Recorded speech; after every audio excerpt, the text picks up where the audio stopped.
Turning 70 isn't the end of the road. It's the beginning of a more honest, peaceful chapter.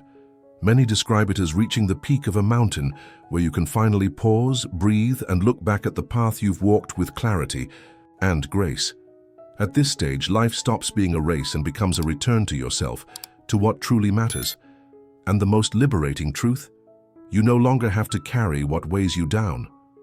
Not every habit, not every expectation, and certainly not every worry needs to follow you into this new season.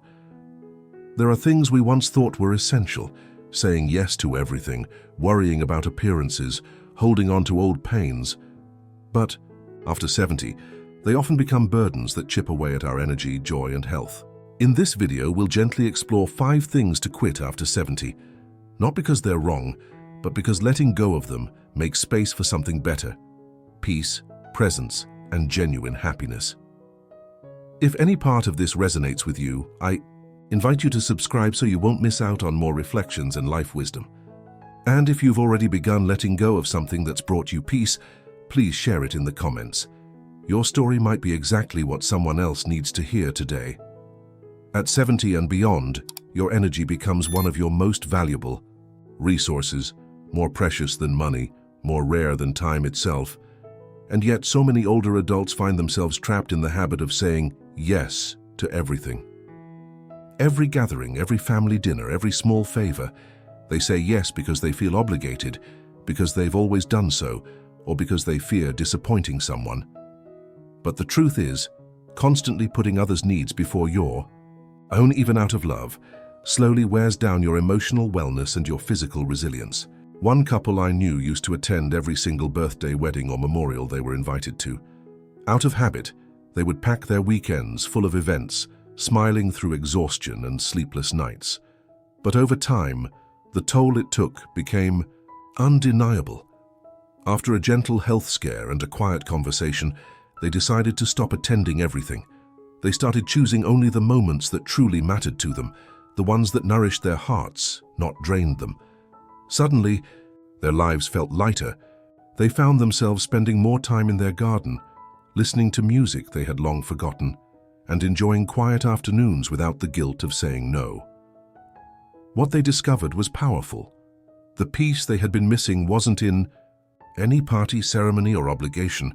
It was waiting for them in the space they had never given themselves before. Saying no became not a rejection of others, but an affirmation of themselves. It wasn't selfishness, it was emotional wisdom. In a world that praises constant activity and being available, learning to pause, to decline, and to rest is a radical act of self-respect, especially after 70. And when you protect your energy, you don't lose relationships, you refine them. You deepen the ones that matter, and let go of the ones held together only by duty. This shift isn't just about physical health, though that certainly improves. It's about reclaiming control of your time, your peace, and your presence.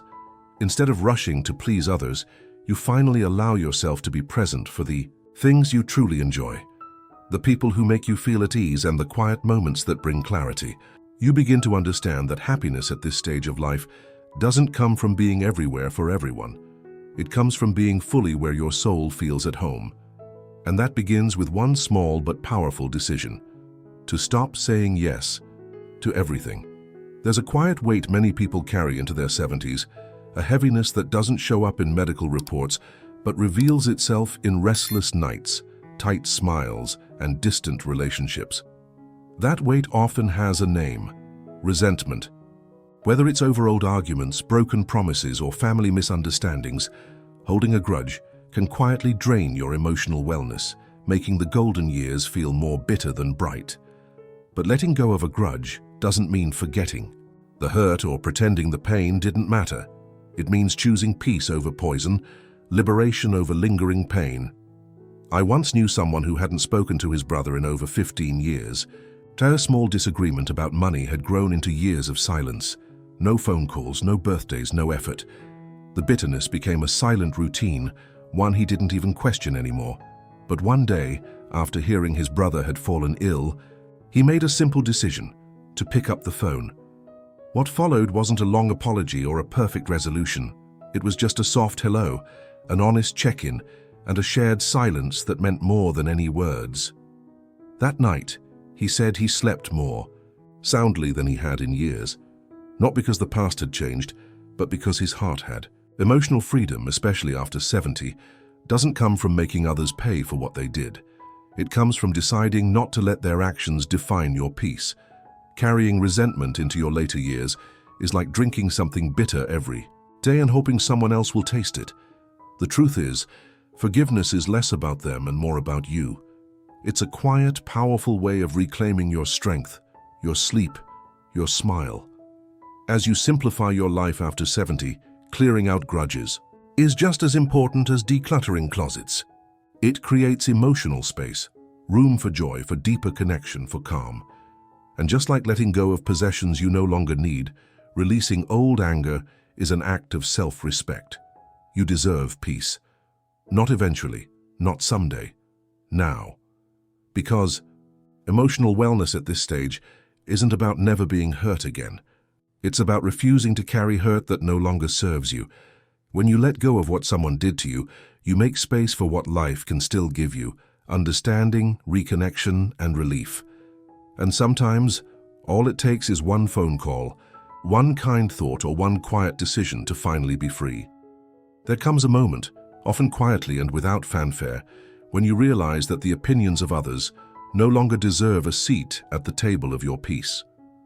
After 70, many people begin to understand that comfort, true soul-deep comfort, matters far more than keeping up appearances. And yet, for years, maybe even decades, we dress to impress, behave to please, and speak to be accepted.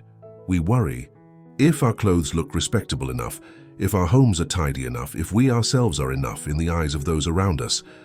But once you pause and ask, who am I really doing this for? The spell begins to break. I once spoke with an older gentleman who used to put on stiff formal clothes every time he stepped outside, whether it was a family dinner or a simple walk to the corner market. He said it felt like a duty, a role he had to play. One afternoon, he decided to wear his soft sweatpants instead, the kind he only allowed himself to wear at home. He took a stroll through the park, listened to birds, and for the first time in a long while he smiled. Not because someone praised him, but because he finally felt like himself. When he returned home, he laughed and said, "You know what? No one looked twice, no one cared. I think it's just me who's been watching me all these years." That simple shift changed the way he moved through life. And it's not just about clothes, it's about mindset. Emotional wellness for seniors begins when you stop filtering your choices through someone else's expectations. When you prioritize your own comfort, both physical and emotional, you start living in a way that honors your reality, not someone else's image of how you should be. There is quiet power in wearing what feels good, speaking how you truly feel, and living each day with the ease of someone who no longer needs to be anyone but themselves. And this isn't about giving up standards. It's about rewriting them to match the life you've earned. After a lifetime of responsibilities, judgments, and self-monitoring, choosing yourself is not indulgent. It's necessary. This shift often leads to a deeper sense of freedom and clarity. You begin to let go of that invisible pressure to impress and instead invest in what brings real joy. Whether it's a cozy sweater, a laugh that's a little too loud, or a choice that doesn't fit the mold, you learn that happiness in this stage of life comes from living honestly, not perfectly. Let the world see the real you, the comfortable, content, quietly powerful version of yourself, and you'll find that the only approval you need has been waiting within you all along. After 70, there's a quiet truth that begins to surface. No matter how much you love someone, no matter how much experience you've gathered, you cannot control everything or everyone. Life has its own rhythm, one that doesn't always follow your plans, your hopes, or your advice. And yet for many people, the instinct to guide, fix, and manage everything around them remains strong, especially when it comes to family. I knew a woman who spent years worrying about how her children were raising their kids. She often offered suggestions, some subtle, some direct. But she felt frustrated when her words went unheard. Her concern came from love, but it slowly created distance. Over time, she noticed that her children called her less often, visited less frequently, and conversations became guarded. One day she made a quiet decision to stop offering unsolicited advice. Instead, she waited until someone asked. At first, it felt like giving up. But something unexpected happened.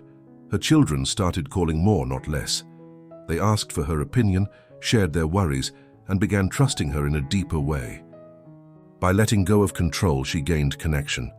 This shift brought her a sense of emotional freedom she hadn't known in years. Letting life flow doesn't mean being passive or indifferent. It means releasing the exhausting belief that everything must go according to your expectations to be okay. When you stop gripping so tightly, your hands are free to hold what actually matters: presence, patience, and peace. Emotional wellness in this stage of life is often less about doing and more about allowing.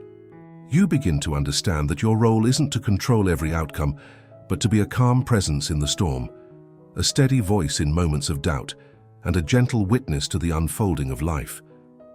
That doesn't just reduce stress, it transforms relationships. Whether it's with your children, your partner, or even with yourself, stepping back allows love to move forward. There is quiet wisdom in knowing when to speak and when to listen, when to guide and when to trust. And this wisdom is only possible when you stop trying to direct every moment like a play and start letting it be a shared experience, full of surprises and lessons. When you choose to let life flow, you aren't giving up control. You're giving yourself the gift of freedom. And in that freedom, you'll often find that what you wanted most, closeness, understanding, peace, was waiting for you all along, just outside the grip. There is a certain kind of exhaustion that comes not from what we do, but from what we fear might happen. And after 70, that fear often grows louder. What if the body gives out? What if money runs short? What if no one is there when you need them most? These questions, often quiet, sometimes constant, can drain the joy from even the most peaceful day. But the truth is, overthinking the future doesn't prepare you for it. It only robs you of the present moment, the only one you truly have. I once spoke with someone who used to lie awake at night, worrying about her health, her family's well-being, and what she would do if life took a sharp turn. She wasn't ill. Her children were fine. But the thoughts spiraled until they filled every hour with shadows. Then one morning, as she sat on the porch sipping tea and watching the sunrise, something shifted. The warmth on her face, the silence around her, the calm in that moment. It reminded her she was still here, still strong, still breathing. And that realization was enough. From that day forward, she began each morning by writing down 3 things she was grateful for.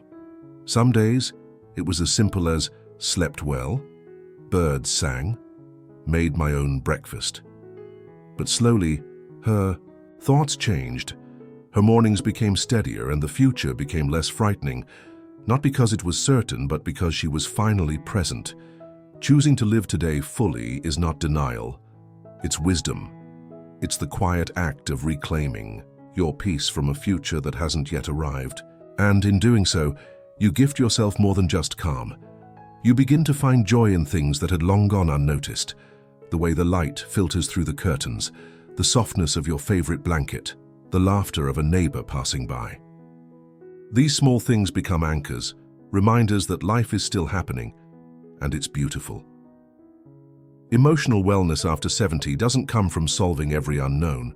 It comes from loosening your grip on worry and choosing presence over prediction. When you stop chasing what might go wrong, you make room for what is already going right. And when you focus on today, you live longer, not just in years, but in depth, in gratitude, and in peace. Let the future unfold as it will. For now, breathe.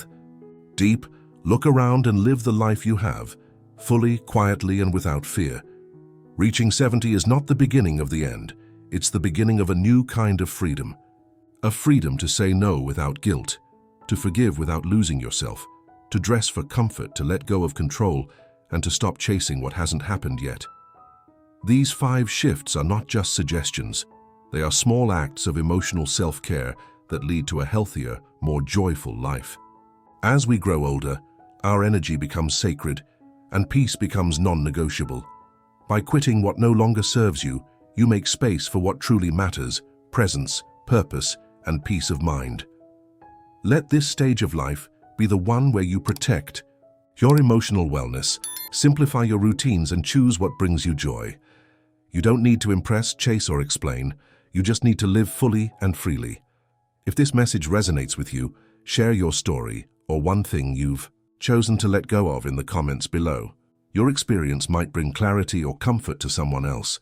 And if you'd like more insights to help you thrive after 70, don't forget to like this video and subscribe. You deserve a life of lightness, and it starts with what you choose to quit.